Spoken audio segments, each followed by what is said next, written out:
I had 4 top 10 hits with my sister as a duo and 3 top 10 hits as a solo artist. Between myself and my sister, we sold 3.5 million albums worldwide. Who am I? Who's the DJ? Which one has been starring in the West End and who is about to relaunch her solo pop career? Well, who's the DJ? Who's been starring in the West End and who is about to relaunch her solo pop career? My next guest was part of the famous 80s duo, sisters Mel and Kim. Now, you've got to remember their song, Respectable. It went to #1, and then suddenly they seemed to stop appearing in their music videos, and they seemed to stop doing television interviews.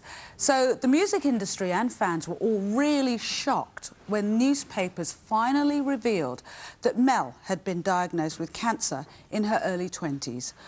Today, Kim is here to tell us what life was like as an 80s pop duo, dealing with fame on the one hand and the tragic loss of her equally well-known sister, Mel, on the other. Please welcome Kim.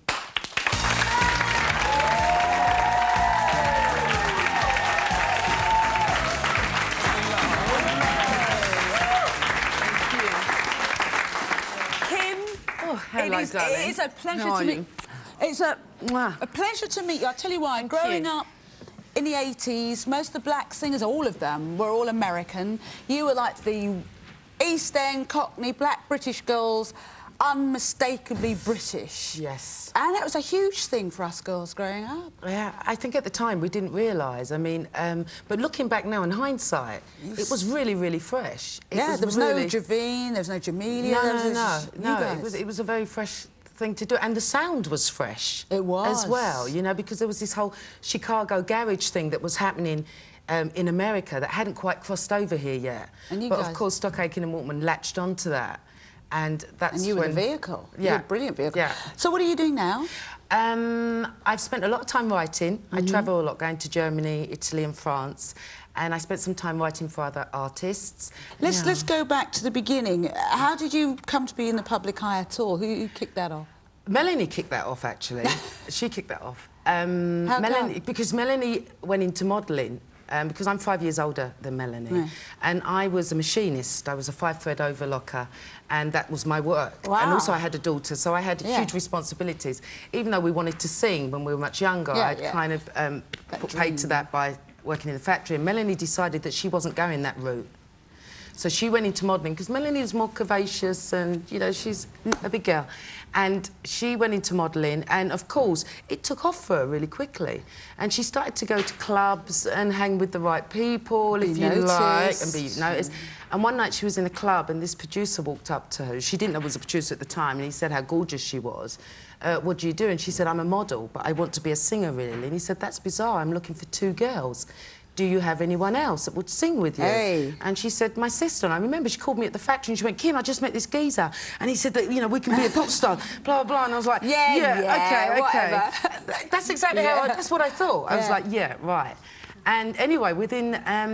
over a period of 4 months, we'd go to homemade studios and we would do cover songs. But your style was always very much your own, wasn't it? Right. Well, once we kind of became Mel and Kim, the record company didn't know what to do with the image. They didn't know what to do with us.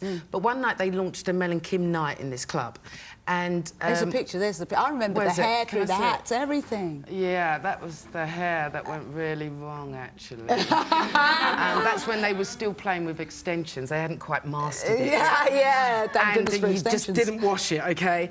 And Melanie made the mistake of washing it one day, and she called me, she's like, Kim, don't wash it, it goes like a mattress. Oh, I remember that. So that night when we had to go to the launch, it was like, what we're going to do? And we stuck these hats on. And we had these little bolero jackets, and we turned up, and the MD of the record company looked, and he went, that's the image. That's the image. And the hats were born, and then the image started to come. But it was all us, because we used to dress like that when we used to go to the clubs. Now, Pete Waterman, I didn't realise that you guys were responsible for his very first hit. Yes, I know. Very first hit. Now, you have... From my view, there were these girls who, wow, my God, fresh, the song was the song. then all of a sudden, bam, we didn't hear about you. And, like, where are they in the music videos? I absolutely remember that. When my producers said you were on the show, that's the first thing I remember when they disappeared and all the speculation about what happened. And then when we heard that your sister had cancer... Yes. And journalists were trying to get... Well, we managed to keep them at bay for a long time because, to be honest with you... Why did you keep it quiet? Why? Well, no, because, to be honest with you, Melanie was complaining of back problem, and at that time we were heavily choreographed. You know, if we weren't promoting, we were in a studio learning dance routines, and we thought she had pulled her back. And she'd been to many doctors, and they were saying it was stress and it was that. So we didn't know for a few months what was wrong with her. It wasn't until we went to Japan. And by the time we got to Japan, we couldn't move her. We'd gone there to promote, and she was in so much agony that what should have been a 10-day trip turned into 3.5 weeks because we couldn't move her. And that's when I knew there was something seriously wrong. When eventually we could come back, she went straight into Bart's, and they did loads of tests on her. And what was it? And they just found this slight little shadow just at the just in the middle. No, she had cancer first when she was 18 in her liver. And she recovered from that really, really quickly. So how old was she when it came back? She was 20 when it came back, but it had come back in her spine this time. And but you kept it all quiet? Yeah, because, you know, we just wanted her to get better and just be very private about the whole thing and blah, blah, blah. But was there a point when you realised she's not going to get better? Yes, I think 2 years in. To be honest with you, I was told by the doctors in the beginning, which I kept a secret from the whole family, that if the treatment didn't work, that she would die.